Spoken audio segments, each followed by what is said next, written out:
Hey, Oil for the Journey fam. This is Susie. I'll be your reader today. Today we'll be reading 1 Samuel 16 through 18, so feel free to join me there. Today I am joining you from my back patio. It's my favorite room in the house, and it's spring now, so I'm so excited for spring. It's sunny out, it's beautiful. The birds are chirping, so hopefully that's not going to be too distracting out here. But yeah, I'm just excited to see what God's got in store for us this upcoming season, and hope you're all doing great and that you're healthy. Oil for the Journey follows the Bible reading plan of Bridges for Peace. And we'll get started here with 1 Samuel 16 through 18. The Lord said to Samuel, "How long will you mourn for Saul, since I have rejected him as king over Israel? Fill your horn with oil and be on your way. I am sending you to Jesse of Bethlehem. I have chosen one of his sons to be king." But Samuel said, "How can I go? If Saul hears about it, he will kill me." The Lord said, "Take a heifer with you and say, 'I've come to sacrifice to the Lord.' Invite Jesse to the sacrifice, and I will show you what to do. You are to anoint for me the one I indicate." Samuel did what the Lord said. When he arrived at Bethlehem, the elders of the town trembled when they met him. They asked, "Do you come in peace?" Samuel replied, "Yes, in peace. I've come to sacrifice to the Lord. Consecrate yourselves and come to the sacrifice with me." Then he consecrated Jesse and his sons and invited them to the sacrifice. When they arrived, Samuel saw Eliab and thought, "Surely the Lord's anointed stands here before the Lord."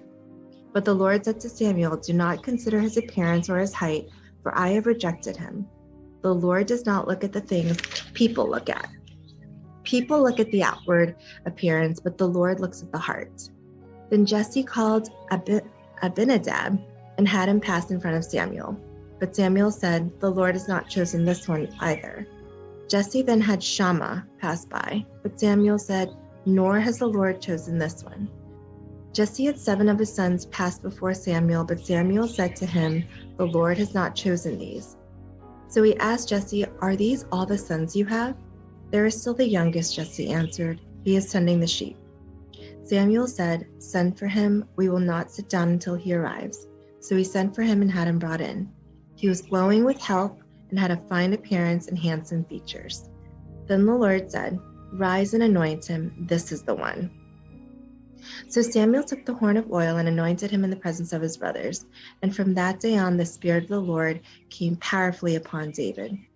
Samuel then went to Ramah. Now the Spirit of the Lord had departed from Saul, and an evil spirit from the Lord tormented him. Saul's attendant said to him, "See, an evil spirit from God is tormenting you. Let our Lord command his servants here to search for someone who can play the lyre. He will play when the evil spirit from God comes on you, and you will feel better." So Saul said to his attendants, "Find someone who plays well and bring him to me." One of the servants answered, "I have seen a son of Jesse of Bethlehem who knows how to play the lyre. He is a brave man and a warrior. He speaks well and is a fine-looking man, and the Lord is with him." Then Saul sent messengers to Jesse and said, "Send me your son David who is with the sheep." So Jesse took a donkey loaded with bread, a skin of wine, and a young goat and sent them with his son David to Saul. David came to Saul and entered his service. Saul liked him very much, and David became one of his armor bearers. Then Saul sent word to Jesse, saying, "Allow David to remain in my service, for I am pleased with him." Whenever the Spirit from God came on Saul, David would take up his lyre and play. Then relief would come to Saul, he would feel better, and the evil spirit would leave him.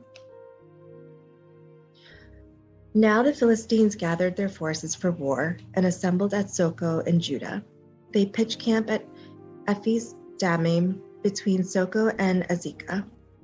Saul and the Israelites assembled and camped in the valley of Elah and drew up their battle line to meet the Philistines.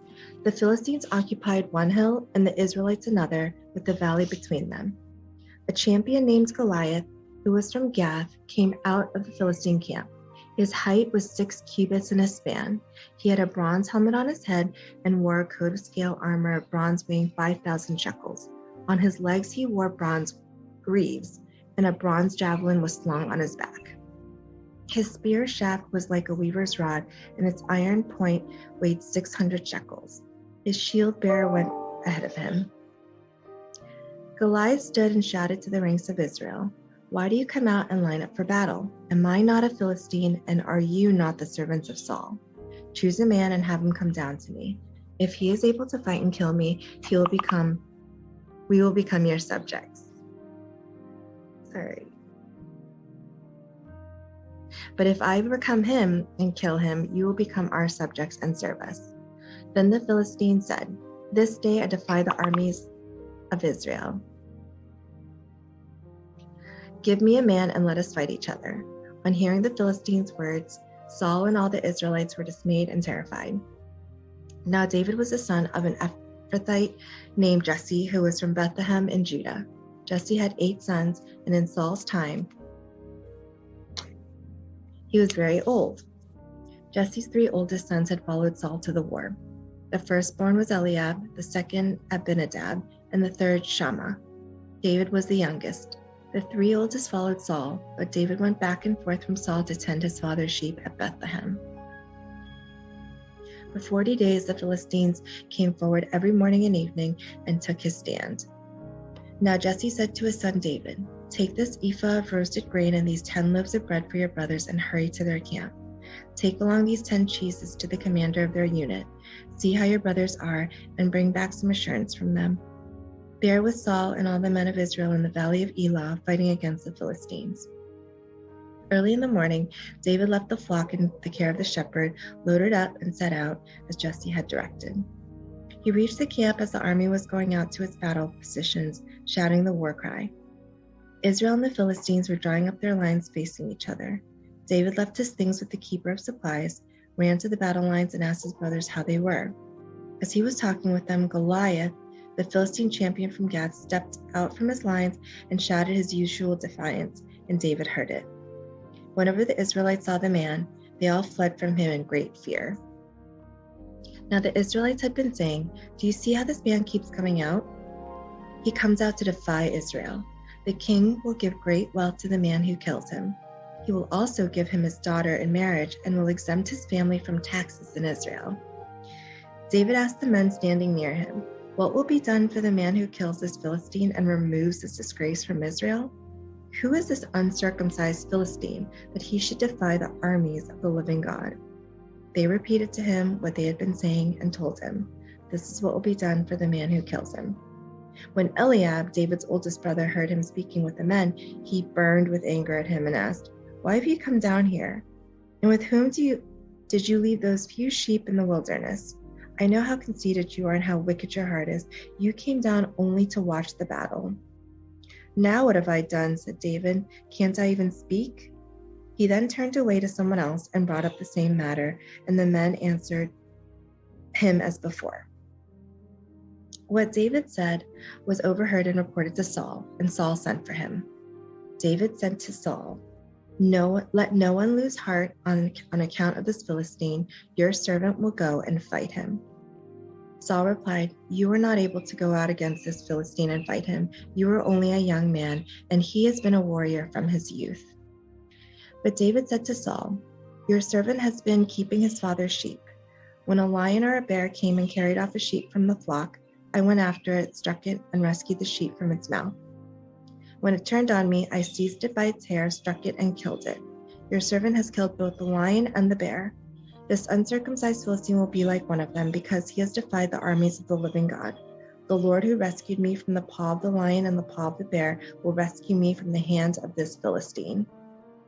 Saul said to David, "Go, and the Lord be with you." Then Saul dressed David in his own tunic. He put a coat of armor on him and a bronze helmet on his head. David fastened on the sword over the tunic and tried walking around because he was not used to them. "I cannot go in these," he said to Saul, "because I am not used to them." So he took them off. Then he took his staff in his hand, chose 5 smooth stones from the stream, put them in the pouch of his shepherd's bag, and with his sling in his hand, approached the Philistine. Meanwhile, the Philistine, with his shield bearer in front of him, kept coming closer to David. He looked David over and saw that he was little more than a boy, glowing with health and handsome, and he despised him. He said to David, "Am I a dog that you come at me with sticks?" And the Philistine cursed David by his gods. "Come here," he said, "and I'll give your flesh to the birds and the wild animals." David said to the Philistine, "You come against me with sword and spear and javelin, but I come against you in the name of the Lord Almighty, the God of the armies of Israel, whom you have defied. This day the Lord will deliver you into my hands, and I'll strike you down and cut off your head. This very day I will give the carcasses of the Philistine army to the birds and the wild animals, and the whole world will know that there is a God in Israel. All those gathered here will know that it is not by sword or spear that the Lord saves, for the battle is the Lord's, and he will give all of you into our hands." As the Philistine moved closer to attack him, David ran quickly toward the battle line to meet him. Reaching into his bag and taking out a stone, he slung it and struck the Philistine on the forehead. The stone sank into his forehead, and he fell face down on the ground. So David triumphed over the Philistine with a sling and a stone. Without a sword in his hand, he struck down the Philistine and killed him. David ran and stood over him. He took hold of the Philistine's sword and drew it from the sheath. After he killed him, he cut off his head with the sword. When the Philistines saw that their hero was dead, they turned and ran. Then the men of Israel and Judah surged forward with a shout and pursued the Philistines to the entrance of Gath and to the gates of Ekron. Their dead were strewn along the Shaaraim road to Gath and Ekron. When the Israelites returned from chasing the Philistines, they plundered their camp. David took the Philistine's head and brought it to Jerusalem. He put the Philistine's weapons in his own tent. As Saul watched David going out to meet the Philistine, he said to Abner, commander of the army, "Abner, whose son is that young man?" Abner replied, "As surely as you live, your majesty, I don't know." The king said, "Find out whose son this young man is."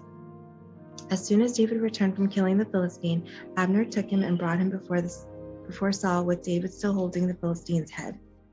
"Whose son are you, young man?" Saul asked him. David said, "I am the son of your servant, Jesse of Bethlehem." After David had finished talking with Saul, Jonathan became one in spirit with David, and he loved him as himself. From that day, Saul kept David with him and did not let him return to his family. And Jonathan made a covenant with David because he loved him as himself. Jonathan took off the robe he was wearing and gave it to David, along with his tunic and even his sword, his bow, and his belt. Whatever mission Saul sent him on, David was so successful that Saul gave him a high rank in the army. This pleased all the troops and Saul's officers as well. When the men were returning home after David had killed the Philistine, the women came out from all the towns of Israel to meet King Saul with singing and dancing, with joyful songs and with timbrels and lyres. As they danced, they sang, "Saul has slain his thousands, and David his tens of thousands." Saul was very angry. This refrain displeased him greatly. "They have credited David with tens of thousands," he thought, "but me with only thousands. What more can he get but the kingdom?" And from that time on, Saul kept a close eye on David.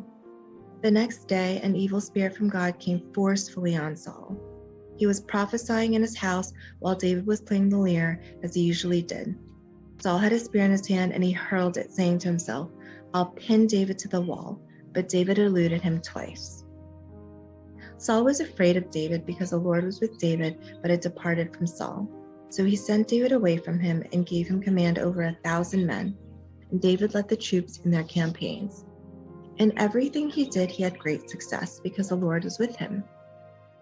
When Saul saw how successful he was afraid of him. But all Israel and Judah loved David because he had led them in their campaigns. Saul said to David, "Here is my older daughter, Merab. I will give her to you in marriage, only serve me bravely and fight the battles of the Lord." For Saul said to himself, "I will not raise a hand against him. Let the Philistines do that." But David said to Saul, "Who am I, and what is my family or my clan in Israel, that I should become the king's son-in-law?" So when the time came for Merab, Saul's daughter, to be given to David, she was given in marriage to Adriel of Meholah. Now Saul's daughter Michal was in love with David, and when they told Saul about it, he was pleased. "I will give her to him," he thought, "so that she may be a snare to him, and so that the hand of the Philistines may be against him." So Saul said to David, "Now you have a second opportunity to become my son-in-law." Then Saul ordered his attendants, "Speak to David privately and say, 'Look, the king likes you, and his attendants all love you. Now become his son-in-law.'" They repeated these words to David, but David said, Do you think it is a small matter to become the king's son-in-law? I am only a poor man and little known." When Saul's servants told him what David had said, Saul replied, "Say to David, the king wants no other price for the bride than 100 Philistine foreskins to take revenge on his enemies." Saul's plan was to have David fall by the hands of the Philistines. When the attendants told David these things, he was pleased to become the king's son-in-law. So before the allotted time elapsed, David took his men with him and went out and killed 200 Philistines and brought back their foreskins. They counted out the full number to the king so that David might become the king's son-in-law. Then Saul gave him his daughter Michal in marriage. When Saul realized that the Lord was with David and that his daughter Michal loved David, Saul became still more afraid of him, and he remained his enemy the rest of his days.